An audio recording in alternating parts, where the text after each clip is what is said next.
이탈리아 유명한 작곡가인 자코모 푸치니라고 하는 분이 계십니다. 그가 남긴 유명한 오페라 곡 중에 투란도트가 있습니다. 투란도트는 전쟁에 패하고 나라를 잃은 칼리프 왕자가 얼음처럼 차가운 마음을 가진 고대 중국의 상상 속의 나라의 왕이었던 투란의 딸인 투란도트에게 사랑을 얻기 위하여서 목숨을 건다라고 하는 이야기입니다.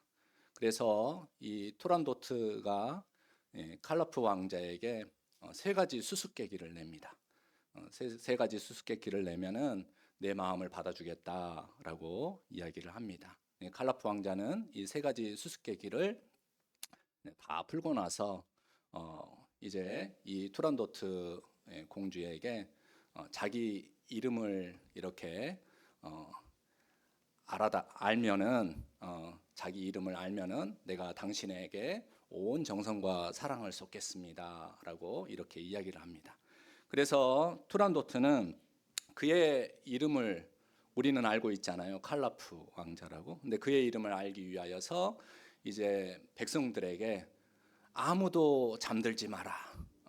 그리고 밤새 내내 이 사람의 이름을 이제 알아서 나에게 이야기해 줘라라고 이렇게 이야기를 합니다. 하지만 이제 밤이 지나고 날이 이제 새어도 그 이름을 알지 못하게 됩니다. 그래서 이제 마침내 이 왕자가 이 게임에서 이제 이기게 되면서 희망과 승리의 노래가 울려 퍼지게 되는데 이 투란도트에 나오는 가장 인상적인 그러한 오페라 장면이 바로 넬슨 도르마라고 하는 그러한 노래입니다. 이 넬슨 도르마라고 하는 것이 바로 아무도 잠들지 마라. 그의 이름을 알기까지 아무도 잠들지 마라라는 그러한 뜻입니다. 가사는 이렇습니다. 아무도 잠들지 마라. 당신도 차가운 땅에서 사랑과 희망으로 저 별을 보시오. 사라져라 밤이야. 희미해져라 별들이여. 해가 떠오면 나는 승리하리라. 새벽이 오면 나는 승리하게 된다라고 하는 그러한 노래입니다. 이 노래는 이제 희망과 승리를 노래하는 그러한 가사로서 파바로티를 통하여 가지고 온 세상에 많이 알려지게 되었죠. 우리 설교 시간도 짧지만 그럼에도 한번 파바로티의 이 넬슨 도르마를 잠시 묵상해 보시고 감상해 보시고 다시 본문으로 돌아오도록 하겠습니다.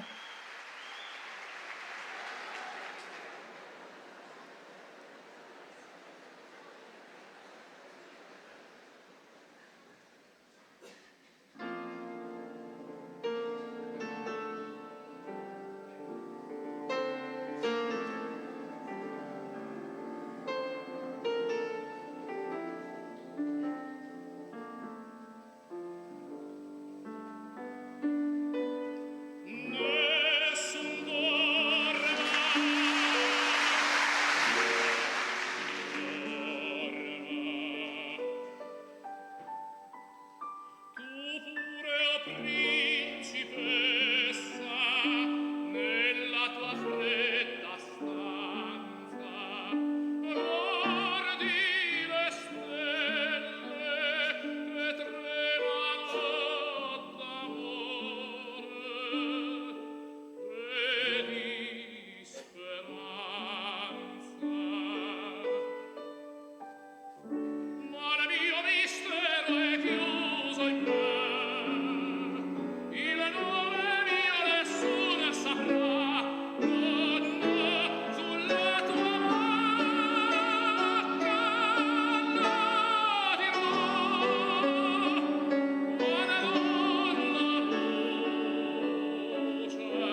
여러분 멋지지 않습니까? 이 노래를 오늘 본문의 말씀과 함께 묵상해 보면서 죽음과 같은 절망 속에서도 살아난다라고 선언하시는 하나님의 음성이 또 고백이 이 오페라 곡 중에 들어있는 것 같았습니다. 이제 본문으로 들어가 보도록 하겠습니다. 에스겔은 하나님의 손에 붙잡혀서 그 기운으로 골짜기로 옮겨졌습니다. 그 골짜기 안에는 우리가 읽은 대로 마른 뼈가 가득했습니다. 가는 곳곳마다 말라 비틀어져 있는 뼈들 탓에 죽음의 냉기가 이 에스겔을 사로잡았을 것입니다. 마른 뼈란 단순한 죽음을 당한 이들이 아니라 하나님을 떠난 사람들과 공동체가 맞이한 역사의 끝을, 인생의 끝을 의미했습니다. 그리고 에스겔은 그곳에서 어떠한 감정을 느꼈을까요? 한마디로 절망. 어떤 것도 꿈꿀 수 없다. 에스겔이 느끼는 이 절망이 무엇이었을까요? 하나님의 파수꾼으로 부름을 받았던 에스겔은 남유다와 예루살렘에서 예언을 했습니다. 무려 22년 동안 예언을 했는데 예루살렘 귀족 가문 제사장으로 태어나서 이제 지냈습니다. 그런데 전란의 소용돌이 속에서 그의 아내를 잃어버리고 또 이제 포로로 사로잡혀가서 바벨론으로 끌려가서 생활을 해야 했습니다.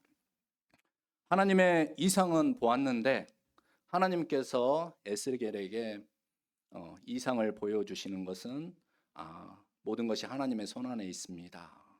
하나님이 역사를 인도해 가십니다. 라는 이야기였을 것 같습니다. 그런데 이 이상과 현실 속에서 메울 수 없는 간격을 경험하면서 괴로워했던 에스겔을 우리가 에스겔서를 통해서 만날 수가 있습니다. 그리고 오늘 본문에 등장하는 마른 뼈들은 그가 절망의 협곡에서 만났던 역사적 실체였습니다. 말라 비틀어진 뼈들이 바로 역사적 실체였던 것입니다. 에스겔 37장 11절 말씀은 마른 뼈들에 대하여 이렇게 설명을 했습니다. 다 함께 11절 말씀을 함께 읽어보시겠습니다. 또 내게 이르시되 인자야 이 뼈들은 이스라엘 온 족속이라 그들이 이르기를 우리의 뼈들이 말랐고 우리의 소망이 없어졌으니 우리는 다 멸절되었다 하느니라. 남유다와 예루살렘은 바벨론 제국에 의해서 기원전 587년 혹은 586년도에 멸망을 당했습니다. 에스겔서에 의하면 남유다와 예루살렘이 멸망한 두 가지 이유가 있었습니다. 하나는 영적 타락과 또 하나는 도덕적 부패였습니다. 첫째로 남유다 백성들은 하나님을 섬겨야 할 거룩한 성전을 우상을 숭배하는 장소로 변질시켰습니다. 그리고 하나님을 저버리고 이방 신들을 섬기는 불신앙을 가졌습니다. 둘째는 사회적으로 권력을 행사하는 사람들이 가난하고 소외된 사람들을 돌보지 않았습니다. 사람의 피를 흘리고 눈물을 흘리게 하는 죄악을 저질렀습니다. 그리고 아무렇지도 않았습니다. 하나님이 주신 공의로운 법을 지키지 않고 악행을 일삼고 안식일을 범하고 하나님께 드리는 예물조차도 없인 여기면서 생활을 했습니다. 그래서 에스겔은 이러한 예루살렘 사람들을 향하여서 에스겔 15장 말씀을 보니까 열매 맺지 못하는 포도나무다라고 비유하였습니다. 이러한 포도나무는 땔감 외에 아무 짝에도 쓸모가 없듯이 심판의 불에 던져질 수밖에 없다라고 했습니다. 그리하여 바벨론 제국에 의해 멸망당하고 희생당한 사람들이 에스겔이 서 있는 죽음의 골짜기 아래에 눕혀져 있었습니다. 그리고 살아있어도 죽은 사람들, 곧 그들은 우리의 뼈가 말랐고 우리의 희망도 사라졌으니 우리는 이미 망했다라고 탄식하는 사람들, 포로로 끌려온 남유다 백성들도 거기에 있는 거나 마찬가지였습니다. 오늘날 이와 같은 마른 뼈들은 과연 누구를 가리킵니까? 역시 하나님을 떠나고 하나님의 말씀을 경외하지 아니하고 또 하나님이 주시는 희망과 꿈을 꾸지 못하는 절망하는 사람들. 이 사람들이 바로 에스겔 환상 속에 나와 있는 마른 뼈와 같은 사람들일 것입니다. 여러분, 이번 주 성서 정과가 요한복음 11장 말씀입니다. 요한복음 11장 말씀에는 죽은 나사로 이야기가 나옵니다. 죽은 나사로는 사망의 권세 아래 갇힌 바로 무력한 사람, 또 죽은 나사로를 두고 슬퍼하는 사람들조차도 사망의 권세 아래 갇혀 무력함을 보여주고 있는 사람들이라 하겠습니다. 나사로는 손발이 천으로 감싸이고 얼굴은 수건으로 둘러싸인 채 무덤으로 사용되는 이 동굴 안에 안치되어 있었습니다. 나사로는 아무것도 할 수 없는 상태 가운데 놓여 있는 사람을 비유하겠습니다. 에스겔 이상 속 골짜기에 던져진 마른 뼈들, 그들도 아무것도 할 수 없는 상태에 놓여 있지 않았습니까? 그들이 던져져 있었던 골짜기는 차가운 땅이었습니다. 동물도 그렇습니다. 사람의 몸뿐만 아니라 사람의 마음을 동굴 속에 집어 던져버린 사람들 역시 골짜기에 던져진 마른 뼈와 같이 삶에 대한 희망과 사랑과 소망 그리고 따뜻함을 손놓아버린 상태에 머무는 상처 입은 영혼들입니다. 꽁꽁 얼어붙은 겨울 땅속에 파묻혀 있어서 미래를 꿈꿀 수 없는 씨앗과 같은 그러한 상태에 머문 모든 사람들을 이야기할 것입니다. 여러분, 우리의 삶과 우리의 마음을 돌아보는 이번 주일 되셨으면 좋겠습니다. 우리는 어떤 상황과 또 상태 가운데 머물며 하나님께서 우리에게 주신 이 고귀하고 아름다운 삶을 선물로 받아들이고 있습니까? 그리고 또 어떻게 하나님을 만나가 또 만나면서 지내고 계십니까? 기도는 하지만 기대가 없고 예배는 드리지만 하나님을 찾을 수 없는 상태 가운데 있는 것은 아닙니까? 아니면 하나님을 기대하며 또 하나님을 만나는 또 그리고 만나기를 열망하는 그러한 상태 가운데 있습니까? 우리는 우리 자신을 늘 살필 줄 알아야 합니다. 왜냐하면 하나님께서 하나님의 형상을 우리 안에 지어 주셨기 때문입니다. 하지만 사람들이 포기하고 또 사람들이 끝이라 여기는 그때에도 항상 얼굴을 드러내시는 하나님께서 그곳에 함께 계십니다. 그리고 말씀하십니다. 3절 말씀 함께 읽어 보시겠습니다. 그가 내게 이르시되 인자야 이 뼈들이 능히 살 수 있겠느냐 하시기로 내가 대답하되 주 여호와여 주께서 아시나이다. 이 뼈들이 능히 살 수 있겠느냐? 이 질문은 오늘 우리가 읽은 에스겔 환상에서 가장 중요한 질문입니다. 이 뼈들이 능히 살 수 있겠느냐? 이 질문을 이렇게 바꾸어서 우리에게 물어볼 수 있겠습니다. 나의 인생, 나의 참 삶이 다시 살아날 수 있을까? 나의 가정, 나의 교회, 나의 사회가 다시 살아날 수 있을까? 사랑과 희망을 기대할 수 없는 절망의 골짜기에 던져져 있는 마른 뼈들에게는 기대할 수 있는 것이라고는 아무것도 없습니다. 독수리나 솔개, 그 다음 까마귀가 찾아들거나 자칼이나 하이에나가 찾아들고 난 다음 남겨진 마른 뼈들에게 아무도 관심을 갖지 않습니다. 하지만 하나님은 그 마른 뼈를 기억하시고 그들에게 찾아오셨습니다. 그리고 이 뼈들이 능히 살 수 있겠느냐라고 에스겔에게 질문했습니다. 에스겔이 무엇이라 대답했습니까? 주 여호와께서 아시나이다. 주 여호와여 주께서 아시나이다. 에스겔의 이 대답을 곰곰이 생각해 보면 주님, 이 뼈들이 말라 죽어서 비틀어졌는데 어떻게 살아날 수 있겠습니까? 꼭 이 대답을 하는 것만 같습니다. 저의 대답인 것 같기도 하고 그렇습니다. 여러분들의 대답은 어떻습니까? 주여하여 주께서 아시나이다. 이 대답에 여러분들은 어떻게 대답을 하십니까? 나사로의 동굴 무덤 앞에서 주님은 사람들에게 이야기했습니다. 돌을 옮겨 놓으라. 이때 나사로의 누인 마르다가 대답합니다. 주여, 죽은 지가 나흘이나 지났는데 그래서 냄새가 나는데.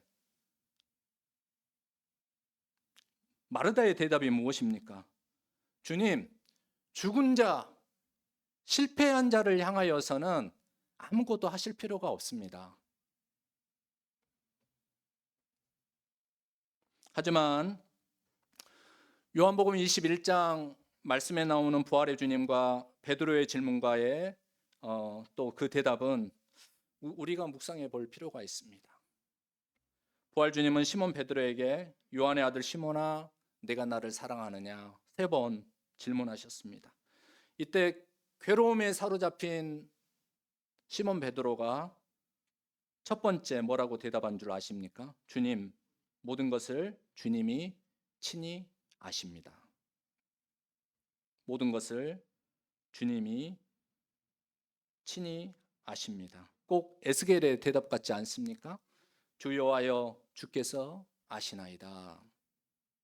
시몬 베드로는 주님께서 친히 아십니다. 주님, 저는 주님께 대답할 말이 없습니다. 입이 10개라도 저의 배반과 실패에 대한 변명할 말이 저에게는 없습니다. 라고 꼭 대답하는 것 같습니다. 그리고 시몬 베드로의 두 번째 대답은 이것입니다. 그럼에도 불구하고 이 말이 생략되어 있는 것 같습니다. 제가 주님을 좋아하는 줄 주님이 친히 알고 계십니다. 시몬 베드로는 주님께서 저의 좌절과 실망을 아십니다. 하지만 주님을 향한 저의 마음은 여전히 사랑과 희망입니다. 라고 대답하는 듯 들립니다. 오늘 에스겔의 이 대답 속에 주님을 향하여는 사랑과 희망입니다. 라고 대답하는 것 같은 그런 음성을 느낄 수가 있습니다. 주 여호와여 주께서 아시나이다 라고 하는 이 에스겔의 대답 속에는 주님, 하나님, 저 자식에게는 어떠한 희망도 없지만 하나님에게는 있습니다 라고 고백하는 듯 들립니다. 다시 말해 이 고백이 주님, 저는 잘 모르겠습니다 라고 하는 그 고백이 아니라 주님, 저는 불가능하지만 하나님은 가능하십니다 라고 하는 이 믿음의 고백이 이 에스겔의 고백 속에 들어가 있는 것을 느낄 수가 있습니다. 그래서 이 대답을 한 에스겔에게 하나님은 대언의 말을 알려주십니다. 다 함께 5절과 6절 말씀 다시 읽어보시도록 하겠습니다. 주 여호와께서 이 뼈들에게 이같이 말씀하시기를 내가 생기를 너희에게 들어가게 하리니 너희가 살아나리라. 너희 위에 힘줄을 두고 살을 입히고 가죽으로 덮고 너희 속에 생기를 넣으리니 너희가 살아나리라. 또 내가 여호와인 줄 너희가 알리라 하셨다 하라. 에스겔은 이 대언의 말씀을 선언하였을 때 어떤 일들이 벌어지는 것을 이렇게 표현을 했습니다. 소리가 났습니다. 시끌벅적한 것이 아니겠습니까? 뼈들이 서로 맞추어져 가고 있습니다. 뼈들이 위에 힘줄이 생기고 그것들이 위에 살이 오르는 것이 아니겠습니까? 그것들 위로 살갗이 덮어 씌워졌습니다. 그러나 에스겔은 또 하나 보았습니다. 하나님의 영이 그들 안에 없었을 때 그들 안에 아직은 생명이 없었다라고 이야기합니다. 태초에 하나님께서 사람을 빚으셨을 때 빚고 난 다음에 그 형태만 있었습니다.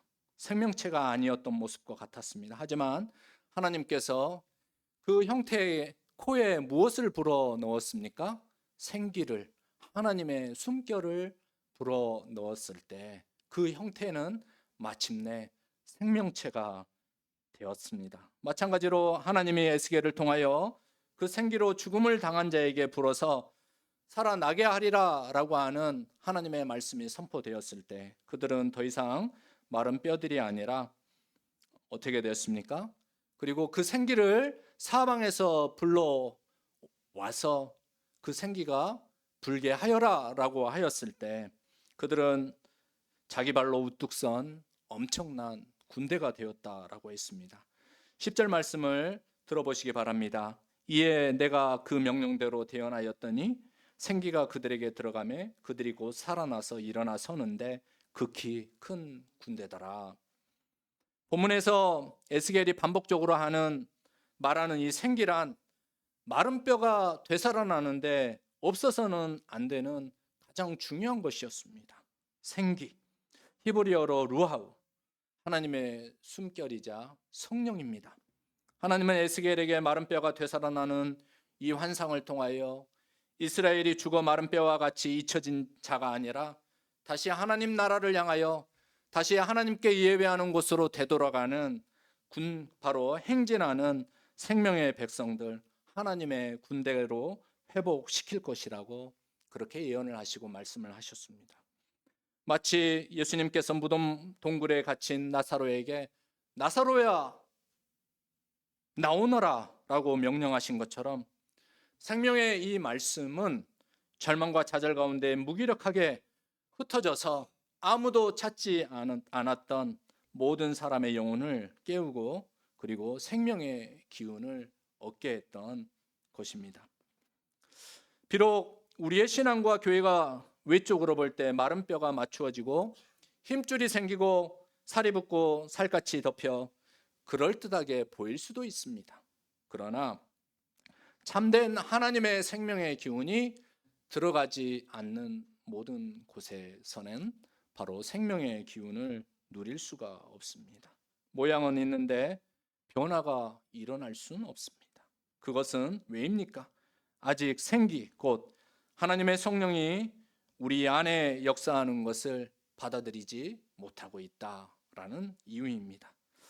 여러분, 마른 뼈 환상에 관한 세계 교회사 이야기 하나를 나누고 또 말씀을 마무리하고자 합니다. 17세기에는 유럽에 30년 전쟁이 있었습니다.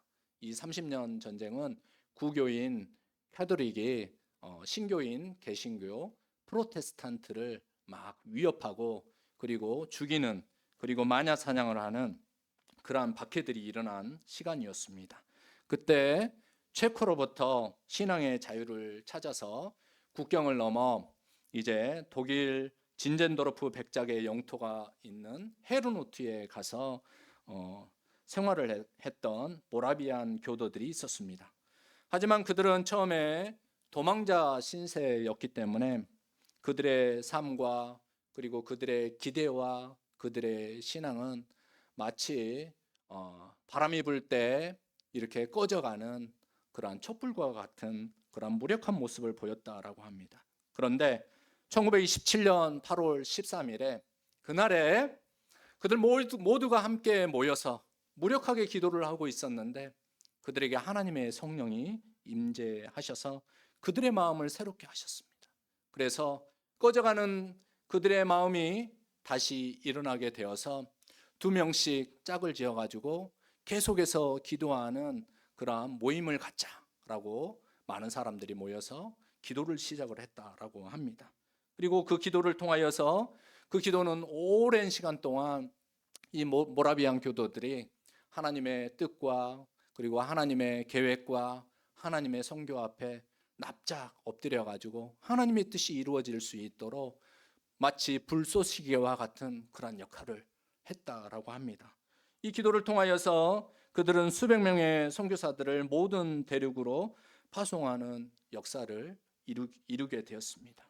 비록 그들은 도망을 가서 그곳에서 임시로 머물려고 생활을 했을지도 모르겠습니다. 하지만 그들에게 하나님의 성령이 임재하시자 그들은 세계를 움직이고 세계 가운데 하나님의 선교가 이루어질 수 있도록 중추적인 역할을 했던 선교 공동체로 변화가 되었다라고 합니다. 성도 여러분, 우리의 삶이, 우리의 신앙이, 우리의 계획이 마른 뼈와 같다고 하나 절망과 좌절 속에 사로잡혀 살아서는 안 될 것입니다. 왜입니까? 우리를 날마다 새롭게 창조해 가시는 하나님이 우리와 함께 하시기 때문입니다. 마른 뼈와 같은 우리에게 생기를 불러 넣어주셔서 우리로 하여금 새 사람이 되게 하시는 그분이 바로 우리 하나님이시기 때문입니다. 그리고 사망의 무덤을 열고 무덤 속에서 우리를 이끌어 내주시는 분이 바로 우리 주 하나님이시기 때문입니다. 그 하나님이 우리와 함께 하시기 때문입니다. 그러므로 절망의 끝에서도 희망과 승리의 노래를 길어 올리시는 이 하나님을 찾으시고 만나시기를 바랍니다. 그리고 하나님의 생각으로, 그리고 하나님의 마음으로 가득 찰 수 있도록 여러분의 마음을 비우시기 바랍니다. 로마서 8장 6절 말씀, 육신의 생각은 사망이요 영의 생각은 생명과 평안이니라 라고 말씀하셨습니다. 이번 한 주간 여러분의 마른 뼈가 있는 자리에서 그곳에 생기를 불러 일으키시는 하나님의 말씀을 선포하시고 하나님의 말씀으로 여러분의 마음을 채워가시기를 바랍니다. 또 그렇게 살아가시기를 주님의 이름으로 축복하고 주님의 영이 여러분과 함께 하시기를 바랍니다. 하나님이 여러분과 함께 하시고 도우실 줄로 믿습니다. 다 함께 기도합니다. 생명의 하나님, 마른 뼈와 같은 우리의 심령을 말씀으로 깨우시고 성령의 생기로 다시 살아나게 하심을 감사합니다. 절망의 자리에서도 주께서 우리와 함께 하심을 믿습니다. 우리 안에 하나님의 생기를 날마다 불어넣어 주셔서 죽음의 생각이 아니라 육신의 생각이 아니라 생명과 평안, 곧 하나님의 성령의 생각으로 가득하여 살아가는 우리의 삶이 되게 하여 주옵소서. 예수님의 이름으로 기도드립니다. 아멘. 다 함께 찬송가 363장으로 하나님께 찬양 드리겠습니다.